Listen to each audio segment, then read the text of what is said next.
A lot of people email me on a regular basis asking me a similar question. Candace, how do I know I'm not the narcissist?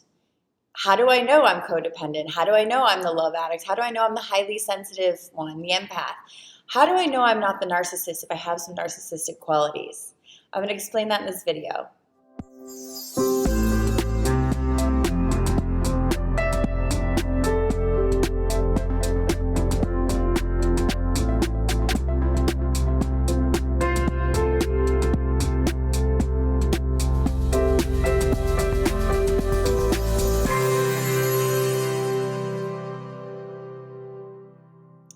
First thing is, if you watch my videos, you know that I love talking about self-love, highly sensitive people, empaths, empowering empaths. And one of my more recent subjects is codependency, codependent relationships, narcissism, where it comes from, healing the original wound, and dynamics in relationships. What I want to talk about today is a common question a lot of you guys have, which is, how do I know I'm not the narcissist? Can I be both?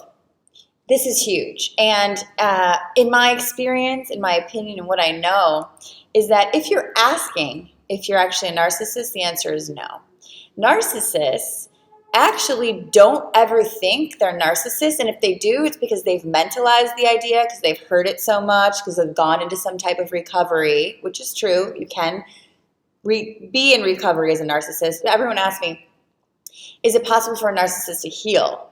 Well, I kind of think it's kind of like addiction. You're always kind of healing from that addiction. You're always kind of trying to be recovering. I don't know if I've ever seen a narcissist who's fully recovered, but same with codependency. You are constantly doing things to heal that addiction. Codependency, in my opinion, is an addiction to external, addiction to other people. It's an addiction to deflecting from your own stuff, your own self. And so in my experience, the healing of codependency is always self-awareness, self-love, and self-realization.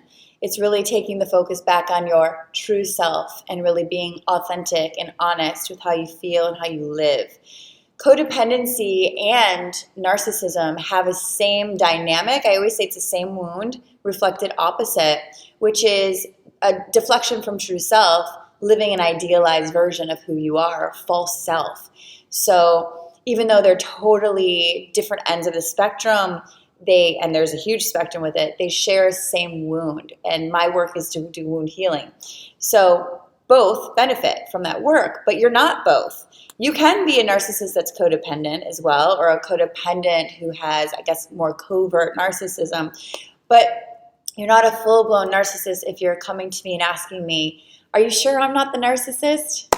No, so don't worry about that. But what I do want to also say is a lot of codependents have narcissistic qualities. If you're in a relationship, or I should say symptoms, and usually they are temporary, but what it looks like is if you have been or are in a relationship with an addict or a narcissist or someone who has a personality disorder, you being highly sensitive, because codependents, empaths, highly sensitive people are highly sensitive, you take on a lot of those qualities in efforts to can't beat them, gonna join them, but also you're kind of sponge-like. So you might think the only way I can cope with this, a coping mechanism, is to act like that too, or to start to embody some of that behavior as well. So don't feel guilty. Don't feel shame. Don't feel bad about it. It's a natural thing. I see it a lot in my work.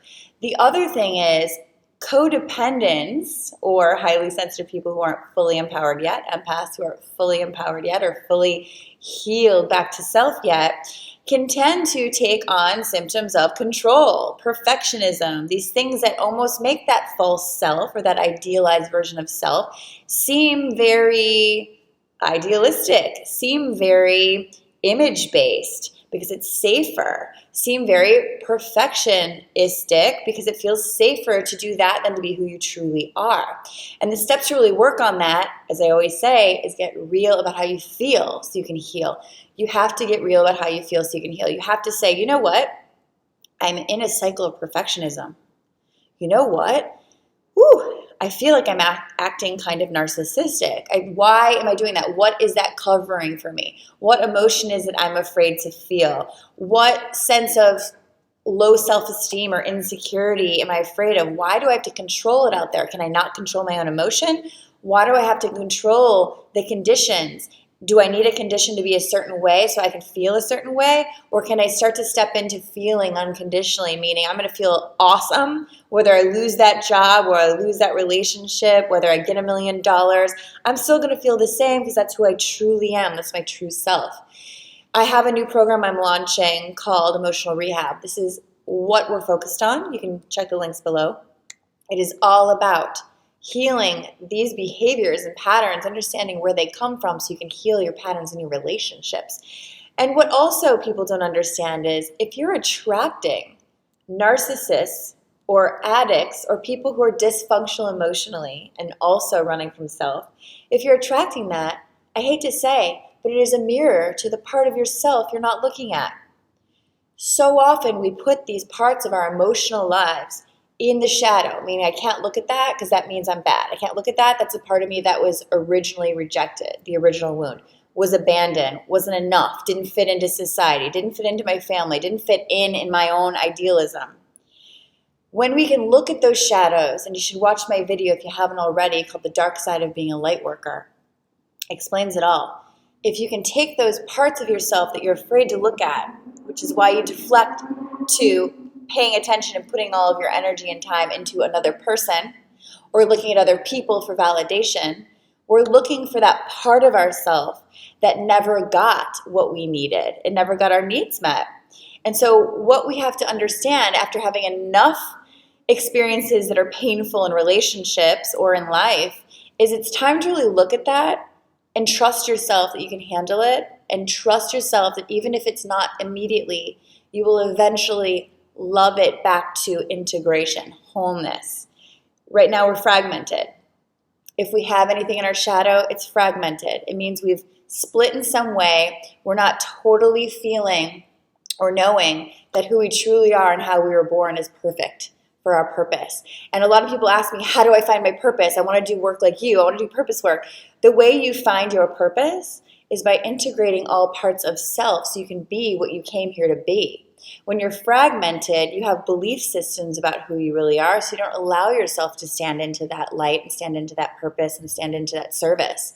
And so you don't get the benefit of feeling like you are of service or purpose. So it's a full circle experience. If you think you're the narcissist and you're really wanting to find out, chances are you aren't. Chances are you might be codependent or an unhealed empath, and there's parts of yourself that you're reacting to because you haven't completely owned them yet. So check it out. Check the links below. I'm sending you guys a huge dose of love. If you haven't already subscribed, please do and share so other people can also heal from this work. Love you guys. Namaste.